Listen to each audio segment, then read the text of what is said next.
Next हम unit start कर रहे हैं, unit 1 of semester 2, book 2 electricity and magnetism. ठीक है, उसके अंदर बिल्कुल फर्स्ट जो चैप्टर है that is about electromagnetic induction.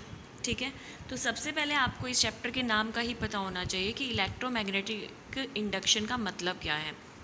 देखो, सबसे पहले हमने कहा अ changing magnetic field always produce an electric current and this phenomena is called electromagnetic induction. Induction का मतलब होता है प्रोड्यूस करना। तो हमने क्या कहा कि जब भी आप एक चेंजिंग मैग्नेटिक फील्ड लोगे, फॉर एग्जांपल एक मैग्नेट आप ले रहे हो और उसको आयरन नीडल के आसपास या आयरन स्पार्कल्स के पास लाओगे, ठीक है, आप इससे दूर लेकर जाओगे, और अगर ये आयरन स्पार्कल ना हो के एक आयरन की वायर है, ठीक है, तो इस मैग्नेटिक फील्ड के चेंज होने से इस वायर के अंदर एक ईएमएफ इंड्यूस होगा और उस ईएमएफ की वजह से एक करंट इंड्यूस होगा और उस इंड्यूस्ड करंट को हम इलेक्ट्रोमैग्नेटिक इंडक्शन कहते हैं। ठीक है, The EM induction is the phenomena by which an induced EMF is produced in the circuit due to change of magnetic flux linked with it. Magnetic flux का basic meaning आप सबको पता है। मान लो कोई कॉयल है, आप एक मैग्नेट को इसके पास लेकर आओगे, नॉर्थ पोल को अगर आप लाए, तो नॉर्थ पोल का मतलब इसके अंदर मैग्नेटिक फील्ड लाइन बढ़ती जाएंगी, मतलब मैग्नेटिक फ्लक्स बढ़ा। मैग्नेटिक फ्लक्स के बढ़ने से इस कॉइल के अंदर अपने आप से एक ईएमएफ इंड्यूस होगा जो ये कोशिश करे कि इसके अंदर एक ऐसा करंट फ्लो हो जो इस नॉर्थ पोल को इसके पास आने से रोके। तो इसका मतलब ये भी एक नॉर्थ पोल की तरह बिहेव करे तभी ये इस नॉर्थ पोल को आने से रोकेगा। मतलब इसके अंदर अपने आप से करंट फ्लो होना स्टार्ट हो जाएगा in anti clockwise direction to stop this magnet to come closer to it. ठीक है, Faraday laws of electromagnetic induction. Faraday वो फर्स्ट साइंटिस्ट हैं जिन्होंने इलेक्ट्रोमैग्नेटिक इंडक्शन के बारे में अपने 2 लॉ दिए। उन्होंने फर्स्ट लॉ में ये कहा कि whenever flux linked with the circuit changes and induced EMF is produced and if circuit is close then current begins to flow. Same वही चीज़ है जो मैंने कहा कि जब भी आपका मैग्नेटिक फील्ड चेंज होगा एक ईएमएफ इंड्यूस होगा और ईएमएफ की वजह से एक करंट फ्लो होगा अगर आपका सर्किट क्लोज है।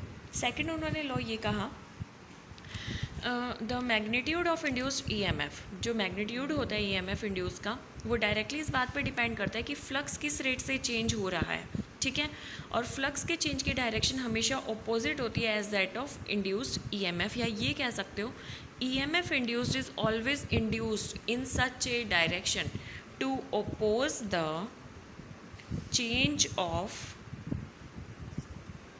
Cause of its production. मतलब ईएमएफ हमेशा एक ऐसी डायरेक्शन में इंड्यूस होने की कोशिश करेगा ताकि वो अपने इंड्यूस होने के रीज़न का ओपोज कर सके। इसीलिए हमने यहाँ यूज़ किया E is equal to negative of d phi upon D t. ठीक है, नेक्स्ट आपका टॉपिक है इसके अंदर that is the Lenz's law. ठीक है, लेंजेस ने भी सेल्फ इंडक्शन के बारे में इंड्यूस्ड ईएमएफ के बारे में ही बोला। उन्होंने कहा this law gives the direction of induced current and states that the induced current will flow in such a direction that it will oppose the cause of its production. This is the same thing as that of Faraday's second law. मतलब जब आप north pole को पास लाए तो इस wire में current भी इसी डायरेक्शन में प्रोड्यूस हुआ ताकि ये इस मैग्नेट को अपने पास आने से रोक सके, नॉर्थ पोल बन गया।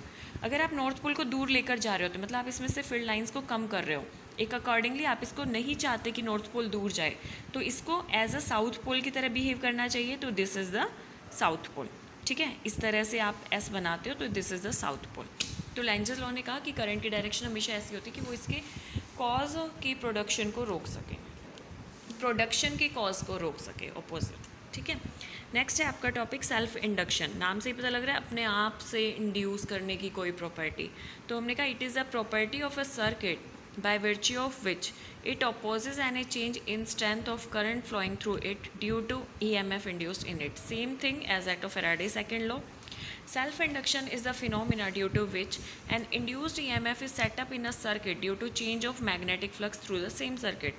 अब मतलब किसी सर्किट में अपने आप से EMF का इंड्यूस हो जाना due to change of magnetic flux through it, that is called as self induction. और हमें पता है कि ना जो सेल्फ इंडक्शन होता है उसके generally according to Faraday law flux link with the coil is directly proportional to current flowing, या ये कह सकते हो करंट उतना ही प्रोड्यूस होगा जितना फ्लक्स में चेंज होगा। तो phi is equal to L I, यहाँ एल है coefficient of self induction, proportionality हटाकर हमने इक्वालिटी यूज़ किया और coefficient of self induction use किया। सेकंड लॉ के अकॉर्डिंग हमें पता है induced EMF is equal to negative of d phi upon D t होता है। फाई की जगह आपने रख दिया एल आई और यहाँ पर एल कॉन्स्टेंट है बाहर रखा, आई का रेट ऑफ चेंज लिया negative of D I upon D t. ठीक है, अब आपने देखा कि यहाँ पर L जो कोफिशिएंट ऑफ सेल्फ इंडक्शन है उसका फॉर्मूला बन गया E upon negative of D I upon D T. तो इसकी यूनिट्स अगर हम डिस्क्राइब करें तो इंडक्शन को हम मेज़र करते हैं 1 हेनरी में। This is the voltage 1 volt, current is 1 ampere पर सेकेंड। मतलब coefficient of self induction is defined as ratio of EMF induced divided by rate of change of current, या फिर coefficient of self induction is said to be 1 Henry whenever an EMF of 1 volt is induced due to the change of current of 1 ampere per second। ठीक है, किसी भी तरह से आप definition को डिफाइन कर सकते हो इनको 1 यूनिट के कॉरस्पॉन्डिंग लेकर। नेक्स्ट आपको इसमें डिस्कस करना है self induction of long solenoid coil. तो लॉन्ग सोलेनॉइड के लिए मैग्नेटिक फील्ड हम 12th क्लास में निकालते थे, मैग्नेटिक फील्ड डेंसिटी। तो मैग्नेटिक फ्लक्स डेंसिटी एक सोलेनॉइड की होती है mu naught N I upon L. N का मतलब यहाँ होता है नंबर ऑफ टर्न्स, ठीक है। आई का मतलब होता है यहाँ पे करंट फ्लो, एल का मतलब होता है लेंथ ऑफ सोलेनॉइड, और म्यू नॉट का मतलब मैग्नेटिक परमिएबिलिटी। ठीक है, फ्लक्स का फॉर्मूला होता है मैग्नेटिक फील्ड इनटू एरिया, तो इसको एरिया से मल्टीप्लाई किया। Total flux linked with N turns क्या होगा, टोटल फ्लक्स होगा टोटल नंबर ऑफ टर्न्स से मल्टीप्लाई करेंगे, तो यहाँ एन की जगह हो गया एन स्क्वायर। ईएमएफ आपको पता है negative of d phi upon D t होता है। इस इक्वेशन को डिफ्रेंशिएट किया आपने टाइम के साथ, तो यहाँ करंट का change with respect to time आएगा और ये आपका एक्सप्रेशन आ गया। और हमें पता है E is equal to negative of L D I upon D T, last topic में हमने निकाला। कंपेयर करेंगे तो L is equal to mu naught N square A upon L आ गया। मतलब coefficient of self induction is dependent directly on square of number of turn, directly on area of the turn and directly on the length of the solenoid. अगर हम बात करें energy stored in an inductance coil, तो energy का formula हमें पता है कि क्या होता है। एनर्जी मीन्स वर्क डन होता है पावर इनटू टाइम। ठीक है, पावर का मतलब क्या होता है, वोल्टेज यहाँ पे आपकी कितनी आई, वोल्टेज का फॉर्मूला आप देख रहे हो आपके पास है, power is the voltage into current. तो वोल्टेज आपकी चल रही है L D I upon D t, इसको आई से मल्टीप्लाई किया, L D I upon D t I से मल्टीप्लाई किया into time, that is d two. L constant है बाहर निकाला, डी टी से डी टी कैंसिल हो गया।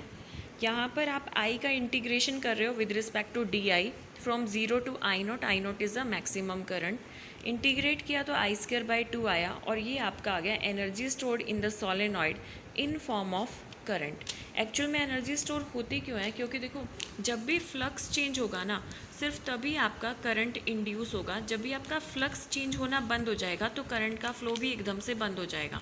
पर फिर से अगर आप फ्लक्स को चेंज करोगे तो करंट फ्लो होना फिर से स्टार्ट हो जाएगा। मतलब इस ऑन और ऑफ के प्रोसेस में काफ़ी सारी एनर्जी कंज्यूम होती है, जो वेस्ट भी हो जाती है, या ये कह लो वो आपकी स्टोर हो जाती है इंडक्टर्स के अंदर।